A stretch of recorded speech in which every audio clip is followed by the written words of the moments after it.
Friends என்னாச்சுன்னா கடைசியா vlog போட்டு 2 வாரம் ஆயிட்டு. ஏன்னா வேலை ரொம்ப அதிகமாயிட்டு, அது இல்லாம எடிட் பண்றதுக்கும் டைமே கிடைக்கல. சரி ஓகே, 2 வாரம் நடந்ததை ஒரே விளாக்ல பாக்கலாமா வாங்க. காலையிலேயே முழிச்சிட்டு பிரஸ்ஸுக்கு பதில் வேப்பங்குச்சி, தேயிலைக்கு பதிலா ஆவரம் பூ, காஃபிக்கு பதிலா வாழைத்தட்டு ஜூஸ் குடிச்சிட்டு யூனிஃபார்ம் மாத்திட்டு இந்த டிராக்டரை வச்சு கேனி மாதிரி ஒண்ணு ரெடி பண்ணிட்டு இருந்தோம். இதுக்கே வந்து கிட்டத்தட்ட 2 நாள் ஆயிட்டு. அடுத்து தொடர்ந்து இதே மாதிரி 4 நாள் வந்து சொட்டு நீர் அமைச்சிட்டே இருந்தோம். சொல்றது 4 நாள் அப்படின்னு சொல்லிட்டு ஈஸியா சொல்லிட்டேன். ஆனா நாங்க பட்ட கஷ்டம் எங்களுக்கு மட்டும் தான் தெரியும். ஏன்னா காலைல ஒரு 6 மணிக்கு ஆரம்பிக்கிறோம் அப்படின்னா நைட் 8 மணி கண்டிப்பா முடிக்கிறதுக்கு ஆயிரும். ஏன் அதை பொறுமையா பண்ண முடியாதா அப்படின்னு சொல்லி கேட்டீங்கன்னா, விவசாயத்தை பொறுத்த வரைக்கும் காலங்கிறது ரொம்ப முக்கியமான ஒரு விஷயம். இந்த பயிரை இந்த காலத்துல தான் விதைக்கணும் அப்படின்ட்டு நிறைய ரூல்ஸ் இருக்கு. அப்புறம் கர்நாடகால இருந்து வாழைக்கணும் வந்துட்டு 1 இல்ல 2 இல்ல கிட்டத்தட்ட வந்து 5 லோடு. அந்த லோட இறக்கி முடிக்கிறதுக்கே கிட்டத்தட்ட 1 நாள் ஆயிட்டு. இப்பதான் ஒரு பெரிய சவாலே இருக்கு. இந்த வாழைக்கணும் எல்லாத்தையும் 3 நாளுக்குள்ள நடவு பண்ணணும். அதுவும் 2 பேரு, நானும் என் தம்பி மட்டும்தான். காலையில இருந்து சாயங்காலம் வரைக்கும். மதியம் சாப்பிடும் போது மட்டும் ஒரு சின்ன உறக்கம். ஆனா கூட கொஞ்ச நேரம் உறங்கலான்னு தோணும். பாதி உறக்கத்துல மறுபடியும் வேலை செய்ய ஆரம்பிச்சிரும். ஃபைனலா வந்து 3வது நாள்ல கண்ணை முக்கி வந்து முடிச்சிட்டோம். ஃப்ரெண்ட்ஸ், அப்புறம் முக்கியமா இந்த பதிவு எதுக்கு அப்படின்னா,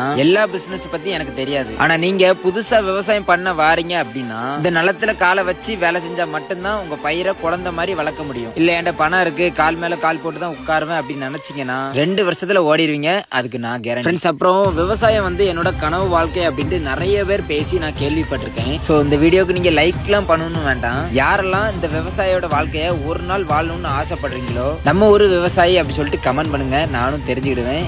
ஓகே, பாய்.